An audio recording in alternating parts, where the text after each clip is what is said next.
Shiv Shankar Tiwari.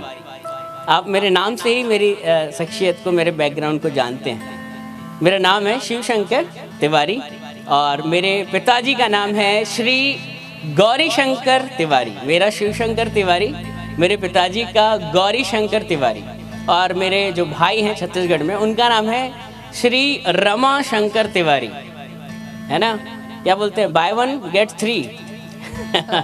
Shiv Shankar, then Gauri Shankar, then Rama Shankar. और मेरे जो दादा हैं, अभी तो इस दुनिया में नहीं है, उनका नाम था पंडित रोहिणी प्रसाद तिवारी। वो जबलपुर मध्य प्रदेश के, अगर कोई यहाँ पर है जबलपुर मध्य प्रदेश का, वो जानता होगा। आधारताल कटरा मोहल्ला में एक बहुत प्राचीन गौरी शंकर एक मंदिर है। वो उस मंदिर के पुजारी हुआ करते थे। और आपको पता है कि मंदिरों के पीछे ही पुजारियों के रहने के लिए स्थान होते थे। तो वहीं पर मेरे दादा ने जिंदगी भर पूजा पाठ, यज्ञ, हवन ये सब किया, वो सेवा करी वहाँ मंदिर जो भी। उसके पीछे ही उन्हें वहाँ रहने के लिए स्थान मिला, पुजारी का एक घर मिला, और वहीं पर उन्होंने अपने परिवार को बढ़ाया। उनकी शादी हुई, मेरी दादी और देन मेरे पापा ये सब मंदिर में हम लोग जन्मे, मंदिर में ही पैदा हुए। तो मैं उस जगह से उठकर आया हूँ और बचपन से ही यज्ञ कराना, हवन, पूजा पाठ ये सब देखकर हम पले बड़े हैं। ये सब हम देखते हुए पले बड़े हैं। और मैं अपने दादा से हमेशा एक बात पूछता था कि दादा, हिंदुओं में 33 करोड़ देवी देवता होते हैं, लेकिन मेरा एक इष्ट देवता कौन है? ये उस खुदा की ऐसी महिमा थी कि उसने सवाल बचपन से मेरे अंदर डाला था। और मैंने पूछा कि दादा, मेरा इष्ट देवता कौन है कि जब मैं मुश्किल में पड़ूं तो मैं उसे बुला सकूं।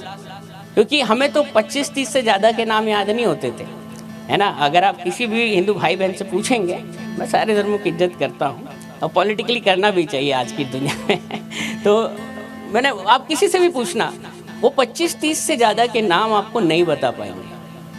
देखिए, सुप्रीम कोर्ट में जिस एडवोकेट को चैम्बर मिल जाता है उसकी तो बड़ी पूछ परख होती है, उसे लोग जानते हैं। लेकिन ऐसे कई सुप्रीम कोर्ट में बाहर वकील बैठे होंगे जिन्हें कोई नहीं जानता। जेठमलानी को, है ना, बहुत सारे सालू के आप सब जानते हैं। तो अब 25-30 जिनके ऊपर पिक्चरें बनी हैं, उन देवी देवताओं के नाम तो हमको याद होते थे, है ना। आपको पता है कि इनके ऊपर पिक्चरें बनी, लेकिन 33 करोड़ पता भी नहीं कितने हैं। तो मैं बोला कि दादा, मैं मुश्किल में पढ़ूँ तो मेरा इष्ट देवता, मेरा स्वामी कौन है? तो मेरे दादा हंसने लगे मुझ पे, बोले, तू कैसा सवाल पूछ रहा है? तेरे नाम में ही तेरे सवाल का जवाब बैठता है कि तेरा नाम जो है वो एक शंकर गॉड के ऊपर है। बोले कि तेरे जो इष्ट देवता है वो शंकर है, उन्होंने मुझे बताया। और इसके साथ साथ एक रोचक बात मैं आपको ये भी बताना चाहूँगा कि मेरा जो जन्म हुआ है वो 1984 सन 29 फरवरी 29 फेब 1984, ये लीप ईयर था। 4 साल में एक बार मेरा बर्थडे आता है। 2020 में आया था, अब 2024 में वर्ल्ड कप चलता है मेरा, तो अभी 2024 में आएगा। और उस आप गूगल पे देख सकते हैं जाके, 29 फरवरी सन 1984 उस दिन महाशिवरात्रि थी, और मेरे मार्कशीट में आप देख सकते हैं। और इसीलिए मेरा नाम उन्होंने, क्योंकि मैं शिवरात्रि के दिन पैदा हुआ, मेरा नाम शिव शंकर तिवारी रख दिया। और हम जनरेशन से, पीढ़ियों से हम शंकर के ही उपासक थे। तो मेरे दादा ने बोला कि बेटा, तेरा नाम शिव शंकर, तू शिवरात्रि के दिन पैदा हुआ, हम शंकर की उपासना करने वाले पीढ़ियों से, हम उस मंदिर में पूजा करते हैं, और फिर भी तो सवाल पूछता है कि मेरा इष्ट देवता कौन है? तो उन्होंने इस तरीके से मुझे समझा बुझा के चुप कराया। तो मैंने बोला ठीक है। तो मुझे याद है कि हम सुबेरे उठते थे, हमारी परवरिश ऐसी हुई कि सुबह उठना है। मैं अपने कॉलेज लाइफ, शादी के बाद तो नहीं कहूँगा, लेकिन कॉलेज लाइफ तक मैं कभी 7 बजे या 6:45 के बाद कभी सोया हूँ, मुझे याद नहीं आता। हमारा नियम था, हमें नहाना होता था, और नहाने के बाद हमारे घर में मंदिर होता था। हमें 5 मालाएं ओम नमः शिवाय की जपना ही जपना है। वह हमारा नित्य एक रूटीन था। और मेरी जो स्कूलिंग हुई है वो सरस्वती शिशु विद्या मंदिर, यहाँ पर कोई होगा, आई गेस होगा, हाथ खड़े कर सकते। सरस्वती शिशु विद्या मंदिर का मैं पढ़ा हूँ।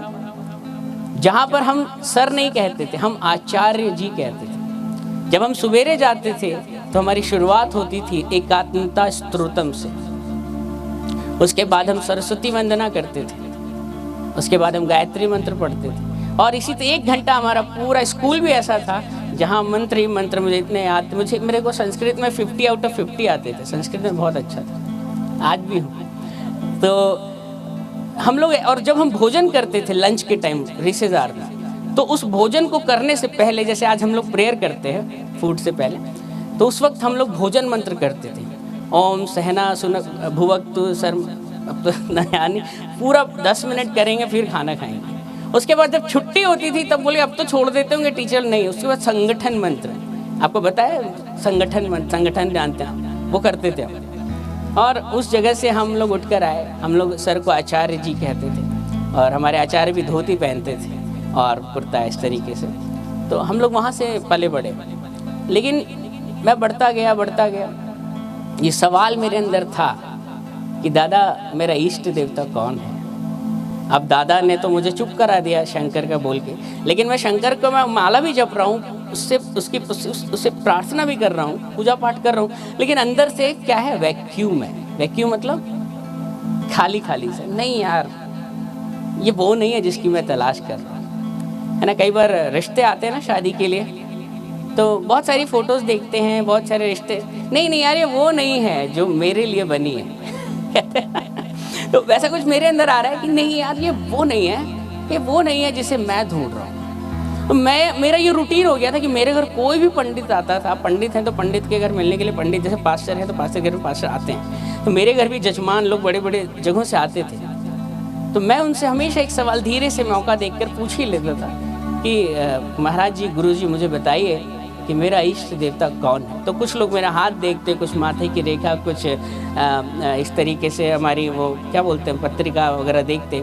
और बोलते बेटा तुम एक काम करो, तुम कृष्ण भक्ति करो। किसी ने बोला तुम दुर्गा पाठ करो, लगभग 40-50 पेज वो हम पढ़ते थे, हमें याद है, बहुत कुछ हम करते थे। फिर वहाँ भी मेरे को लगा नहीं ये वो नहीं है जिसे मैं ढूंढूं। फिर हमारे पास ऑप्शन बहुत होते हैं, हिंदुओं के पास ऑप्शन बहुत होते हैं। हम जैसे कपड़े चेंज करते हैं रोज़ नए, अरे 33 करोड़ हैं, ज़िंदगी निकल जाएगी, लेकिन हर दिन एक नया होगा आपके सामने, फिर भी आप समझ रहे हैं। तो मैंने बोला यार ये नहीं है, ये चेंज करता रहा मैं बड़ा होता गया, ये करते करते मैं कॉलेज लाइफ तक पहुंच गया, लेकिन ये मेरी खोज जो थी वो ख़त्म नहीं हुई। मैंने साईं भक्ति भी करी, मैंने बहुत कुछ किया, लेकिन वो सवाल जो था वो वहीं का वहीं था। और मैं दुनिया की रंगीनियत में पढ़ा, सारे जो दुनिया के गंदे काम हैं वो मैंने किए। कॉलेज लाइफ में गया, भारत के सबसे अच्छे कॉलेजेस में पढ़ने का मौका दिया, भारत के टॉप 14 बिजनेस स्कूल में से एक में मेरा चयन हुआ। और मुझे आज भी नहीं पता, मैं हिंदी मीडियम में पढ़ा लड़का, मैंने एक परीक्षा दी इंदौर में, और उस इंदौर में जो परीक्षा हुई उसमें भारत से 40 और जनरल कोटे से 8 लोग चुने जाने थे, और पेपर इंग्लिश में था। मैं हिंदी मीडियम का पढ़ा हूँ, मुझे नहीं पता वो आज भी मेरा एडमिशन कैसे हो गया। मेरे घर वालों को भी ताज्जुब है कि तेरा हो कैसे गया वहाँ। लेकिन परमेश्वर के जब आप डिवाइन प्लान को समझना शुरू करेंगे ना, तो आपके दिमाग के तार हिलने लग जाएंगे। वो ऐसा मास्टरपीस है, वो आपके गर्भ में पैदा होने से पहले उसने अपने पूर्व ज्ञान में अद्भुत, है ना, सेटिंग कर रखी है। आप मोबाइल के तार देखेंगे, समझ उससे भी ज़्यादा क्रिटिकल उसकी प्लानिंग। आप किस वक्त कहाँ खड़े हैं, क्या कर रहे हैं, और इस पृथ्वी के ऊपर आप किस साल, किस महीने, किस दिन, किस घंटे, किस सेकंड, किस मिली सेकंड आप अपने मुंह से प्रभु यीशु कहेंगे, वो भी निर्धारित है। यहाँ जितने लोग मौजूद हैं, यहाँ मैं आपको बताना चाहूँगा, हर एक इंसान जो आया है, ये कोई बाई चांस वाली बात नहीं है। ये बहुत सालों पहले लिखा गया था कि सन 2008 में अगस्त महीने में तिवारी खानदान में से, जिसमें कई लोग आए, कई तिवारी आए और कई तिवारी मर गए, उन तिवारी की पीढ़ियों में से एक तिवारी निकलेगा जिस पर मैं अपनी कृपा करूंगा, जिस पर मेरा सूर्य उदय होगा। कई तिवारी आए, कई तिवारी चले गए, अंधकार नहीं हटा, लेकिन यहोवा ने निर्धारित किया था कि ऐसा कुछ होगा कि 1984 में इस दिन इस नाम का एक पैदा होगा, और वो मेरी गवाही देने के लिए इस विचित्र नाम से खड़ा होगा कि जब वो नाम तो बोलेगा शिव शंकर तिवारी, लेकिन बोलेगा जय मसीह की, हालेलुया, बहुत सारे लोगों ने बोला आप अपना नाम क्यों नहीं चेंज करते। मैंने बोला मैं नाम क्यों चेंज करूं, मैं जब अपना नाम बताता हूँ शिव शंकर तिवारी, और जब मैं कहता हूँ हालेलुया जय मसीह की, उसी वक्त शैतान के मुंह में ऐसा थप्पड़ पड़ता है कि उसकी भी अकल ठिकाने आती है कि जिसे यहोवा ने चुना है उसे कोई, है ना, उसे कोई रोक नहीं सकता, उसे कोई दबा नहीं सकता। उस यहोवा की ही युक्ति सफल होती है। चाहे आप किसी भी दिन पैदा हो जाए, कुछ भी नाम हो जाए, किसी भी कुल में हो जाए आप, अगर यहोवा ने आपको चुना है तो आप वहाँ से निकाल ही लिए जाए। उसने हमें चट्टान में से खोद कर निकाला, लिखा है वचन कहते हैं। तो अभी मैं बताऊंगा कि मैं कॉलेज पहुंचा, भारत के टॉप 14 बिजनेस स्कूल में मेरा एडमिशन हुआ। मैंने bachelor of hospital administration, master of hospital administration किया। तो मैंने अपने BHA की पढ़ाई करी। जब मैं ग्रेजुएशन कंप्लीट किया तब मैं पोस्ट ग्रेजुएशन में आया MHA करने के लिए।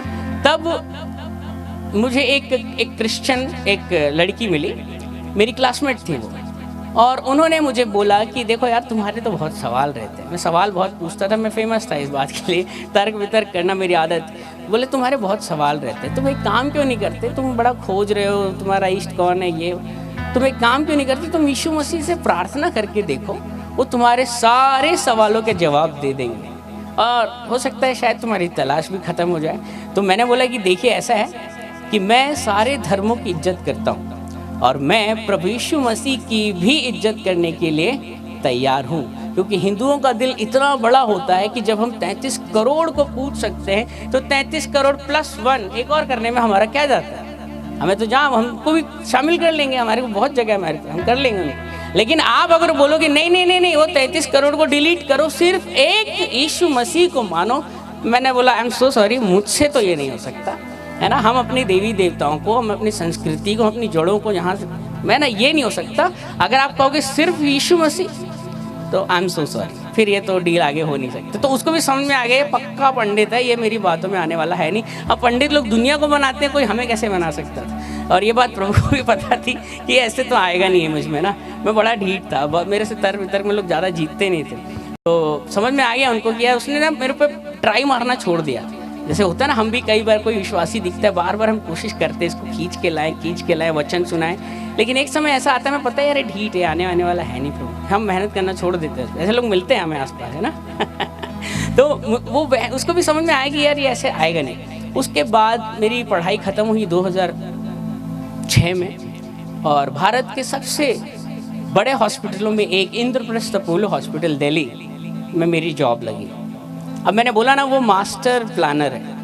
हुआ क्या, वो जो लड़की जिसने मुझे प्रभु यीशु मसीह के बारे में मेरे कॉलेज इंदौर में मुझे बताया था, और कॉलेज का नाम था IMS DAV, वहाँ से मेरी जॉब लगी दिल्ली में, और उस लड़की की भी जॉब उसी हॉस्पिटल में इंद्रप्रस्थ अपोलो में लग गई। अब हालात कुछ ऐसे हुए, हमने जॉब करना शुरू किया, बढ़ते गए, तमाम तरीके की गलत चीज़ें भी करने लगे। इंसान जब बढ़ता है तो चीज़ें आती हैं उसके सामने, एक जिज्ञासा, इच्छाएं आती हैं। तो जब 2008 में मैं पहुंचा तो मेरी हालत ऐसी हुई कि मेरे शरीर का जो वज़न है वो अपने आप बुरी तरीके से घटने लग गया। 10-12 किलो एकदम वज़न घट रहा है, और मेरे शरीर में चकत्ते हो रहे हैं, जैसे स्किन रिंगवर्म इन्फेक्शन बोलते हैं उसको। सर के मतलब आप कह सकते हैं बाल से लेके पाँव के नाखून तक मुझे हर जगह खुजलियाँ, और जितना खुजलाता था वो फैलते जाता था। और बोलते थे इसमें कपड़े वपड़े शेयर नहीं करने पड़ते, अपना चादर किसी के साथ शेयर नहीं करना, नहीं तो साबुन शेयर नहीं, उनको भी हो जाएगा। उसके साथ साथ मेरे पेट में प्रॉब्लम शुरू हुई और मैं बड़बड़ाने लग गया। मुझे पता नहीं क्या हुआ, मेरी हालत बहुत ही दयनीय हो गई, बहुत ज़्यादा दयनीय हो गई। मेरे पास समय इतना था कि डॉक्टरों ने कहा कि आप 1-1.5 महीने से ज़्यादा ज़िंदा नहीं बचेंगे, आप 1-1.5 महीने से ज़्यादा जिंदा नहीं बचेंगे। तो मैं आपको आज एक बात बताना चाहता हूँ, जितने भी लोगों को हो सकता है यहाँ कोई ऐसा, जैसे जैसे भी बताया कि 2 बार मरते मरते उस बहन की माँ बची। अगर डॉक्टर आपको कह देना, आपकी टेस्ट रिपोर्ट आ जाए पैथोलॉजी की या रेडियोलॉजी की, और उसके मुताबिक डॉक्टर कह दे आप 1-1.5 महीने से ज़्यादा जिंदा नहीं बचेंगे, उस व्यक्ति के हृदय में क्या चल रहा है, क्या धक्का लगता है उसको, उसकी क्या मनोदशा होती है, उसकी क्या मनोव्यथा होती है, मैं बहुत अच्छे से समझता हूँ। आप 1.5 महीने बाद जो मौत आने वाली है ना, उससे पहले 1.5 महीने बाद जो मौत आएगी उस घड़ी आएगी, उससे पहले आप हर घड़ी, हर दिन, हर मिनट 1000 बार डर डर के मरते हैं कि मरते वक्त कैसा लगता होगा जब प्राण निकलते। मैंने देखा था मेरी दादी की जब डेथ हुई मेरे सामने हुई, 3 बार हिचकी, कहते ना मतलब हिचकी आती फिर प्राण निकलते, ऐसा अजीब अजीब मैंने देखा। 3 बार हिचकी ली और मर गई वो। तो वो सब बातें याद आ रही मुझे कि यार मरते वक्त कैसा लगता होगा। आदमी जब मर जाता है तो प्राण कैसे निकलते होंगे, मैं स्वर्ग जाऊंगा या नरक जाऊंगा। हमने तो बहुत सारी, हमने तो वैतरणी नदी, नरक, हमें गाय की पूंछ पकड़ के पार करना, बहुत चीज़ें सुन रखी थी। वहाँ कढ़ाई है गरम गरम, ये बहुत सारी बातें आई। और लगा कि यार ये सब लोग रहेंगे, सब लोग, कोई बाजार जा रहा होगा, कोई स्कूल जा रहा होगा, कोई कहीं शादी, कोई सब कुछ हो रहा होगा, लेकिन इनके बीच में थोड़े समय के बाद मैं नहीं रहूँगा, मैं इतिहास बन जाऊँगा। और मैं रात को 10 बजे रोना शुरू करता था, चादर के अंदर मुंह छुपा लेता था और रोते रोते सुबह हो जाती थी। अब डर किसको बताएं, अपने हाले दिल किसको बताएं, क्योंकि जिसके पर मौत आती है ना, वही व्यक्ति समझता है कि मौत क्या होती है, मौत का डर क्या होता है। आपके माँ बाप आपको माथे से छूएंगे, आपके कोई अगर किसी लड़के को ऐसा हो जाए, उसके माँ बाप को धक्का लगेगा तो उसके पास जाएंगे, उसे अच्छे से अच्छा खिलाने की कोशिश करेंगे। कुछ दिन बचे हैं, बेटा क्या खाएगा, बेटा क्या पहनेगा, उसके माथे को छूएंगे। उसकी माँ हो सकता है उसके पास सोए रोज, लेकिन उसका जो डर जो है ना, मौत का डर, वो आपके माँ बाप भी नहीं समझ सकते। वो जिसके अंदर चलता है ना, जिसके ऊपर मौत आती है, इसको वो वही जानता है कि मौत का डर क्या होता है। आपके दोस्त आएंगे, आपको गले से लगाएंगे, आना आपको फूल देंगे, ये करेंगे वो करेंगे। आपको ताज, मैं भी ताज होटल के सामने रुका था, तो मैं आपको बताऊँ, ताज, इवन मौर्या शेरेटन, कहीं का भी खाना आपको ला के दे दिया जाए, जिसकी मौत डिक्लेयर हो चुकी है, डॉक्टर साहब ने कह दिया, वो खाना आपको बेस्वाद लगेगा। आपको अमेरिका जाने का मन करता है, लंदन जाने का, एरोप्लेन ये देखना, एफिल टावर, आपको मैं दुनिया की महंगी से महंगी जगह, एफिल टावर, वॉशिंगटन हाउस, कहीं भी ले जाके खड़ा कर दूँ ना, उस जगह को देखने का भी मन नहीं करेगा। क्यों? क्योंकि आपके पास सिर्फ 1-1.5 महीने बचे हैं, कुछ अच्छा नहीं लगेगा आपको। मैं उस स्थिति से गुजरा हूँ, मैं उस स्थिति से गुजरा हूँ। अब क्या होगा इस स्थिति में पता नहीं। मुझे याद है एक रात को जब मैंने रोना शुरू किया, वो दिन आज भी मेरे को समझ में नहीं आता। मैं कैलकुलेट करता हूँ, प्रभु मैं ठीक हो गया हूँ, समझ में नहीं आता। मैं रात को एक दिन 10 बजे रोना शुरू किया मैंने, थोड़ा बहुत खाना खा के, और चादर के अंदर मुँह डाल के रो रहा हूँ डर के मारे। और ऐसा मेरे को दिखा उजाला आ गया, तो देखा मैंने घड़ी में 5:30 बज रहे थे। और आज भी मुझे समझ में नहीं आया, मुझे ऐसा लगा कि आधे घंटा हुआ है। मतलब ज़िंदगी भी इतनी फास्ट भागने लगती है आपकी, या 1.5 महीने 1.5 मिनट से लगते हैं आपको। तो ये हालत थी जैसे एक कुत्ता नहीं, जैसे बीमार हो गया है या कि एक्सीडेंट होकर पड़ा है, कोई देख नहीं, हालत ऐसी हो जाती है मरते इंसान। ठीक है, तो वो स्थिति मैंने गुजारी। तब प्रभु की जो आयत है वचन में, जो बाइबल लिखी है कि ये मृत्यु जो है, I'm so sorry, नहीं ऐसा लिखा, ये जो बीमारी जो है ये तेरी मृत्यु के लिए नहीं है, लेकिन ये बीमारी परमेश्वर की महिमा के लिए। और परमेश्वर जानते थे मैं इतना ढीठ था कि मुझसे कोई बातों में कोई मुझे समझाए, मैं समझने वाली पार्टियों में से नहीं था। आज बहुत से लोग, कोई अमेरिका से आया, कोई कहीं से आया, किसी ने इधर डाला, कोई टीवी में गवाही गई, 4-5 लाख लोग देख चुके। मुझे खुद नहीं पता कहाँ कहाँ गई, लेकिन मुझे आज मैं उन दिनों को याद करता हूँ तो मैं उन दिनों का दिल से धन्यवाद देता हूँ। जैसे दाऊद कहता है भजन में, अच्छा हुआ प्रभु जो मुझे ये दुख हुआ, क्योंकि अगर ये दुख नहीं होता तो ये जो अनंत काल का जो सुख है ये मुझे नहीं मिलता। तब मैं मरने वाला था, तो वही फ्रेंड जिसने मुझे पहले भी यीशु मसीह के बारे में बताने की कोशिश 2004 में करी थी, और अब 2008 आ गया था। उस वक्त हम पढ़ रहे थे, अभी हम नौकरी कर रहे थे एक ही जगह, और उसने मेरी हालत देखी जब, तो उसने फिर से प्रयास किया। उसने मुझे कहा कि तुम एक काम करो, तुम मेरे साथ एक जगह प्रार्थना कराने के लिए चलो। उस जगह में बहुत सारे लोग मौत के मुंह से बाहर आते हैं, बड़े बड़े अद्भुत चिन्ह चमत्कार होते हैं। तो अब कहते हैं ना कि मरता क्या नहीं करता, मुश्किल में लोग गधे को बाप बनाते हैं। यहाँ तो खुदा की बात थी, है ना, यहाँ तो परमेश्वर की बात हो रही थी। तब आप अगर मरने वाले होंगे ना, तो आप देखिएगा अच्छे अच्छे पंडित, अच्छे अच्छे दूसरे है ना पंडित, हमको अगर ऐसे देखा जाए, हमारे इसमें क्या करते हैं, हमें किसी मजार के आगे बोल दो मत्था टेको, इधर चादर चढ़ा दो, इधर दिए, इधर तांत्रिक बाबा बैगा, कुछ भी ऐसे नाच नचाते हैं ना। एक बार मरने वाला तो हो इंसान, फिर देखिए कैसे पीछे पैसा खींचते हैं। ये जो डर का बिजनेस है ना बहुत बड़ा है। ये जो मृत्यु का डर है ना, ये बहुतों को कंप्रोमाइज़ करने के लिए। तो मैं भी बोला यार छोड़ना हिंदू धर्म, जान है तो जहान है, जान बस्ती, इससे बड़ा क्या है, चलते हैं। तो मैं भी बोला कि छोड़ो अपना अहम, मैंने उसको बोला कि ठीक है मैं तुम्हारे साथ चलता हूँ। तो जब मैं वहाँ गया तो वो एक प्रेयर सेंटर था और वो एक बड़ा सा हॉल था और वहाँ पर प्रभु यीशु मसीह की उन्होंने एक कमर तक की एक फ़ोटो बस लगा रखी थी और इधर साइड में रिसेप्शन था। उस रिसेप्शन पर एक रिसेप्शनिस्ट बैठी हुई है और कुछ पेपर वर्क और फाइल दिख रहा है और इधर कारपेट बिछा हुआ है जहाँ लोग बैठे हुए कुछ। तो मैं ऑफिस में काम कर रहा था, कॉर्पोरेट हॉस्पिटल में जॉब कर रहा था, अपोलो नवाना हॉस्पिटल। तो मुझे लगा यार ये तो प्रार्थना भवन क्या, मंदिर क्या, ये तो मुझे कोई कॉर्पोरेट ऑफिस की तरह लगे। मतलब यहाँ क्या होने वाला है। हमें आदत है कि भाई मूर्तियाँ दिखनी चाहिए, घंटियों की आवाज़ आनी चाहिए, वो दिए के जलने की, वो घी के जलने की सुगंध आनी चाहिए, फूल माला, वो चंदन टीका पूरा लाव लश्कर हो, तब एकदम हमें लगता है हाँ यहाँ कुछ दैवी डिवाइन हो सकता है। लेकिन वहाँ तो हमें लगा यार तो ऑफिस टाइप का माहौल लग रहा है, यहाँ क्या होगा। मैंने बोला चलो अब आ गए हैं तो आ ही गए, देखते हैं क्या होता है। अब आ तो गए, उखली में सर दे दिया तो देखते हैं क्या होता है। उसके बाद एक और हाइट हो गई। हम लोग तो लिखा पढ़ी करते थे ना हॉस्पिटल में, पेपर वर्क। वो रिसेप्शनिस्ट ने मुझे एक फॉर्म पकड़ा दिया, एक फॉर्म पकड़ाया और वो था प्रेयर रिक्वेस्ट फॉर्म। तब तो मुझे लगा यार ये तो और ऑफिस टाइप का, बिल्कुल कर्मचारी विभाग टाइप का माहौल हो रहा है कि यहाँ क्या होगा, दैविक सोच भी नहीं सकता था मैं। बोला ठीक है, मैंने भी पेन लिया उनसे, मैंने लिखा अपना नाम, मोबाइल नंबर, एड्रेस, क्या परेशानी है, नंबर 1, नंबर 2, नंबर 3 सब लिख दिया।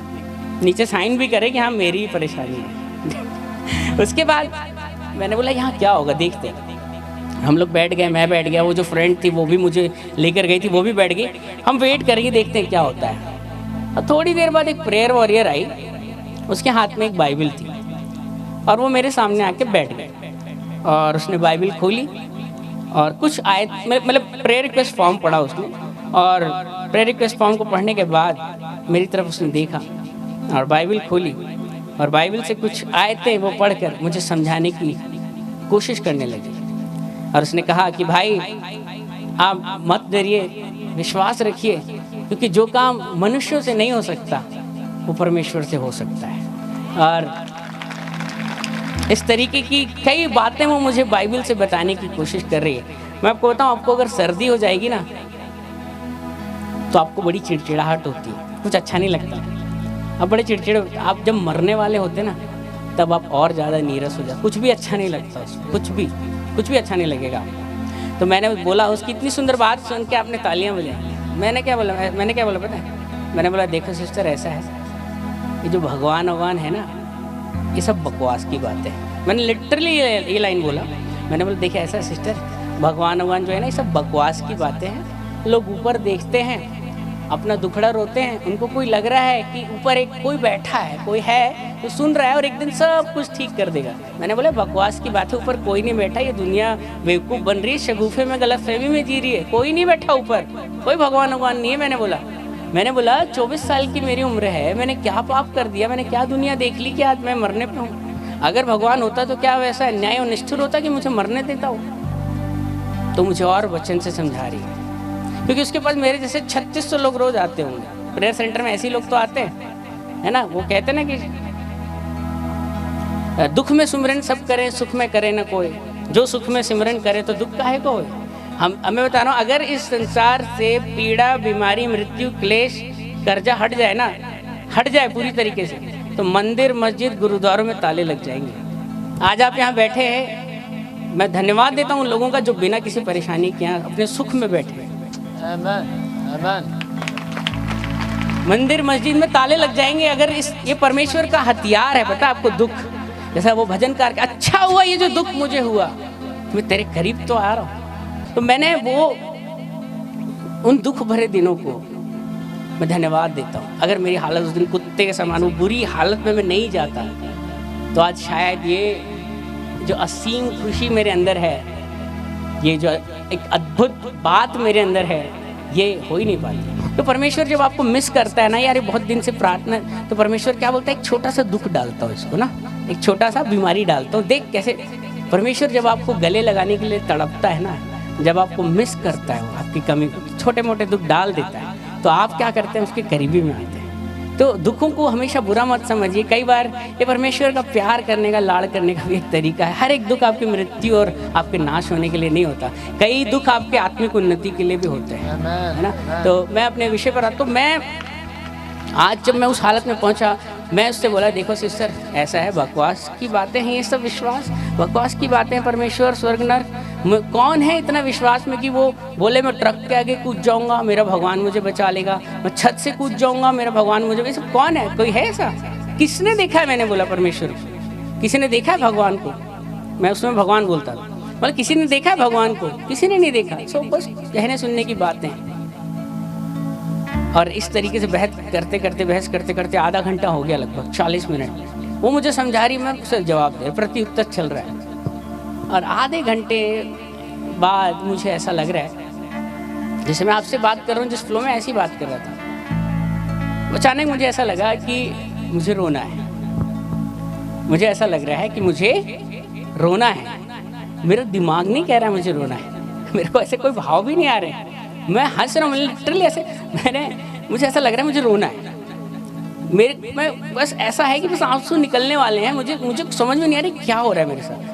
और मैंने थोड़ी देर बाद अपनी फ्रेंड को ऐसे हंसते बोला, अचरज वाली मुस्कुराहट कर, पता नहीं क्या हो रहा है, मुझे हंसने का मन मैंने बोला मुझे रोने का मन कर रहा है, मुझे रोने का मन कर रहा है, मेरे आंसू निकल रहे, पता नहीं क्यों। मैं ऐसे अचरज, मैंने 5-6 बार ऐसे बोला होगा, और मेरी आंखों से आंसू निकलने लग गए। मैं फफक कर और फूट कर जो रोना होता है ना, मैं वो रोने लगा। आप किसी बच्चे को अच्छे से 3-4 झापड़ मारो, उसके बाद बहुत तेज रोने लगता है, भैं में चुप हो, वो नहीं हो पाता, चलता रहता है। मैं चुप होने की, अरे लोग देख रहे हैं मैं रो रहा हूँ, मैं इतने बड़े हॉस्पिटल में मैनेजर हूँ, तो मैं अपने आप को चुप करूँ, मैं चुप ही नहीं हो पा रहा। एक मेरी सांसी सी, मैं फफक के रोने लगा। और मुझे नहीं पता मैं उस समय क्या क्या बोल रहा था। मैंने बोला, भगवान प्रभु मुझे माफ़ कर दो, मैं मरना नहीं चाहता, मुझे बचा लो, मुझे मरने से सच में बहुत डर लगता है, मैं जो भी बोला मुझे माफ़ करो। और थोड़ी देर बाद मैंने देखा मेरी जो वो फ्रेंड है वो भी रोने लग गई। तो मुझे ऐसा लगा कि शायद इसको मुझ पर दया आ रही होगी, कैसा बेचारा दयनीय स्थिति में बेचारा है ना, वो भी रोने लग गई। तो मैं बोला अच्छा। थोड़ी देर बाद में क्या हो रहा है, वो जो प्रेयर वॉरियर है वो भी रोने लग गई। तो बिल्कुल हम तीनों रोने लग गए। अजीब ही कुछ हो गया, मतलब ये मैंने कुछ एक्सपीरियंस पहले ही नहीं किया था पृथ्वी, कुछ अलग ही हो रहा था वहाँ पर। हम तीनों रो रहे हैं, रोते ही चले जा रहे हैं, मैं अपना लगा हुआ हूँ, वो अपना प्रेयर कर रहे हैं। वो प्रेयर वॉरियर मेरे ऊपर हाथ रख के दुआ करी, प्रभु यीशु के नाम से चंगा हो, दया कर प्रभु, बचा प्रभु। अपनी तरफ से जो वो करती है, जैसे हम लोगों को जो प्रेयर में आता है हम बोल देते हैं सब, प्रभु तेरे कोड़े खाने से हम चंगे, पत्रस 2:24 सब वो कर रही है बेचारा अपने जो कर सकती थी। और मैं रो रहा हूँ, वो मेरे ऊपर हाथ रख के प्रार्थना कर रही है। और हिंदुओं में कहा जाता है कि अगर आपको भगवान को देखना है, तो आपको हिमालय जाना पड़ता है, आपको तपस्या करनी पड़ती है, आपको हट करना पड़ता है, आपको योग करना पड़ता है, तब कहीं जाके परमेश्वर का मन हुआ तो दे देंगे दर्शन, नहीं तो उसकी भी गारंटी नहीं है। अब मेरे साथ क्या हुआ, जब हम लोग आधा घंटा रो रहे हैं, सब चल रहा है, मुझे जैसे कोई कह रहा है ओपन योर आईज, अपनी आंखें खोल। अब फिजिकली सुन नहीं रहा हूँ, बट ऐसा मन में आ रहा है अपनी आंखें खोल। तो मैंने जब अपनी आंखें खोली तो वहां पर वो जो प्रभु यीशु मसीह की, मैंने बताया था ना, एक कमर तक की फोटो लगा रखी थी, प्रभु यीशु मसीह का चेहरा सा बनाया और कमर तक की फोटो, मुझे लग रहा था यीशु मसीह। अब लोगों के विश्वास को बढ़ाने के लिए कई बार लगा देते हैं लोग, हालांकि ये सब में कोई वैल्यू नहीं है। तो मैं वहाँ क्या देख रहा हूँ, जब मैंने अपनी आंखें खोली तो वहाँ वो फोटो, वहाँ वो जो पिक्चर थी बड़ी सी पोस्टर, वो वहाँ था ही नहीं, वो तो कमर तक की थी। वहाँ मैं जिसको देख रहा हूँ, वहाँ कोई मेरे सामने बैठा है जो सर के बाल से लेकर पाँव के नाखून तक, अंगूठे तक, मैं वहाँ किसी को अपने सामने बैठे देख रहा हूँ। और विश्वास मानिए, इतनी सुंदर आंखें मैंने आज तक 2008 के बाद, उससे पहले और आज तक, इस और आगे भी मुझे विश्वास है, इतनी सुंदर आंखें मैंने नहीं किसी औरत की देखी, नहीं किसी आदमी की, नहीं किसी बच्चे की, नहीं किसी, वो आंखें इस दुनिया की थी ही नहीं। मुझे पता था कि यहाँ जो बैठा है ये इस दुनिया का नहीं है। वो कहते हैं मैं नीचे का नहीं, मैं ऊपर का। तो वहाँ जो कुछ बैठा था वो इस दुनिया का हो ही नहीं सकता। वो इमेज, वो कोई इंसान आके बैठ गया, नहीं।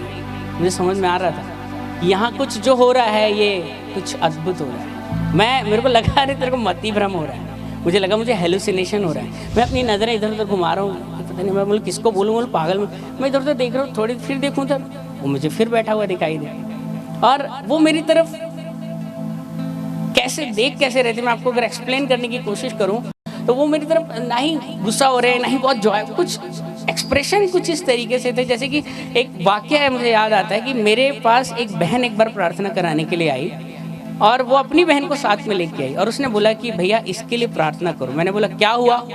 तो उसने बोला भैया एक दिन इसका लड़का घर के बाहर खेलते खेलते, जो कि 7 साल का था, अचानक गायब हो गया और आज 1.5 साल हो चुके हैं ये उसको ढूंढते ढूंढते ये हलाकान परेशान हो चुकी है, ये इतना रो चुकी है कि अब इसकी जो आंसुओं को पैदा करने वाली जो ग्रंथियां, टीयर ग्लैंड, वो भी सूख चुकी हैं, अब उनसे भी पानी नहीं निकलता। और जब मैंने उसकी आंखों में देखा तो उसकी आंखों अंदर पूरी धसी हुई गड्ढा जैसे पूरा, वो आंखें आज भी मैं बोल रहा हूँ, मुझे याद है मेरे सामने वहाँ। तो मैंने देखा, मैंने उसके लिए प्रार्थना करी प्रभु यीशु के नाम से। मैं विश्वास करता हूँ कि यीशु के नाम से जो हम प्रार्थना करते हैं वो अपने समय में ज़रूर पूरी होती है। Amen.